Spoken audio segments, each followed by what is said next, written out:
சுந்தரேசன் இந்த இடம் இருக்குல்ல, கோபாலு சுந்தரேசன், அவனுக்கு ஃபுல்லா 4.5 ஏக்கர் இருக்காங்க. எத்தனை கிரவுண்ட் வேணும்? இதே ஊருக்கு தான் பிறந்து வந்தேன். சுந்தரேசன் கோபாலன்றது எவனுமே இல்லையா? ஹலோ, உங்களுக்கு தெரியல சொல்லு. சுந்தரேசன் ரஷ்யாவில் இருக்கான், கோபால் அமெரிக்காவில் இருக்கான். இப்போ வேற ஒருத்தர் தான் அதை பார்த்துன்னு இருக்காரு. சும்மா இருப்பா, அவரா பார்த்து வித்து கொடுப்பாருப்பா. சரி, நீங்க கஷ்டத்துல விற்கிறீங்க, ஒரு 850 ரூபான்னா இதை முடிச்சிடலாமே. ஏற்று முடிச்சு கொடுப்பா, கொஞ்சம் மேலே ஏற்றி கொடுப்பா. ஆனா நான் முடிச்சு தரேன்னா இதுவே இன்னும் பார்ட்டி யாரும் கூட்டு வராம பேசுறேன், அதெல்லாம் போவாது. இது வேஸ்ட்னா, இது உள்ள வரணும்னாவே அவன் வாங்கவே மாட்டான். நீங்களாச்சும் தான் இந்த ரேட்டுக்கு வித்து தரேன்னு சொல்றேன். பார்த்து கொஞ்சம் சீக்கிரம் முடிச்சு கொடுத்துருங்க. தண்ணியெல்லாம் எப்படி? தண்ணியா மழை வந்தா ஃபுல்லா வரும். பாருங்க, மழை வந்தா தண்ணி ஃபுல்லா வரும்ன்றாங்க. லேண்ட் எவனா வாங்குவானா? இது மாதிரி ஆளை பக்கத்துல வச்சிருந்தா.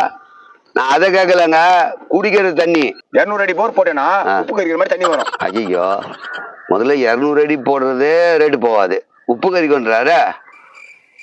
650 ரூபா மேல போவாது போல இருக்கு.